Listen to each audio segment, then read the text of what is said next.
Indoor स्टेडियमର ଶୁଭ ଉଦ୍ଘାଟନ କଲେ କେନ୍ଦ୍ରମନ୍ତ୍ରୀ ଧର୍ମେନ୍ଦ୍ର ପ୍ରଧାନ।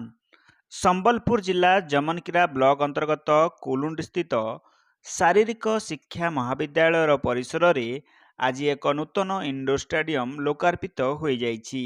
କେନ୍ଦ୍ର ଶିକ୍ଷାମନ୍ତ୍ରୀ ଧର୍ମେନ୍ଦ୍ର ପ୍ରଧାନ ମୁଖ୍ୟ ଅତିଥି ଭାବେ ଯୋଗଦେଇ ଏହାର ଶୁଭ ଉଦ୍ଘାଟନ କରିଛନ୍ତି। କେନ୍ଦ୍ରମନ୍ତ୍ରୀଙ୍କ ସମେତ ରାଜ୍ୟ ଉଚ୍ଚଶିକ୍ଷା ଓ କ୍ରୀଡ଼ା ମନ୍ତ୍ରୀ ସୂର୍ଯ୍ୟବଂଶୀ ସୁରଜ ଏବଂ ପଞ୍ଚାୟତିରାଜ ମନ୍ତ୍ରୀ ରବିନାରାୟଣ ନାୟକ ସମ୍ମାନିତ ଅତିଥି ଭାବରେ ଉପସ୍ଥିତ ରହିଥିଲେ।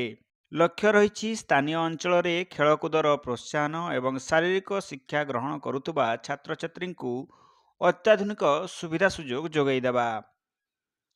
ଏହି ଷ୍ଟାଡିୟମ ଦ୍ୱାରା ଛାତ୍ରଛାତ୍ରୀମାନେ ବର୍ଷର ସବୁ ସମୟରେ ବିଶେଷ କରି ପ୍ରତିକୂଳ ପାଗରେ ମଧ୍ୟ ନିଜର ଅଭ୍ୟାସ ଜାରି ରଖିପାରିବେ। ଏ ନୂତନ ଭିତ୍ତିଭୂମି ସମ୍ବଲପୁରର କ୍ରୀଡ଼ା ପ୍ରତିଭାମାନଙ୍କୁ ଆଗକୁ ବଢ଼ାଇବାରେ ସହାୟକ ହେବ ବୋଲି ଧର୍ମେନ୍ଦ୍ର ପ୍ରଧାନ କହିଛନ୍ତି।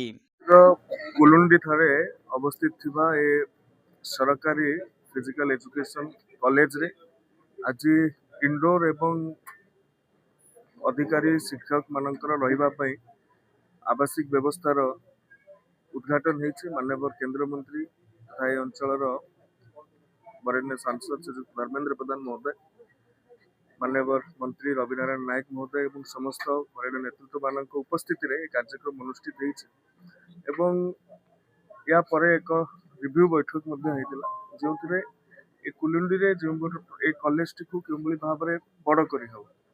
ଏ କଲେଜରେ ବର୍ତ୍ତମାନ କେବଳ ବଏଜ ମାନଙ୍କ ପାଇଁ ହିଁ ବ୍ୟବସ୍ଥା ଅଛି।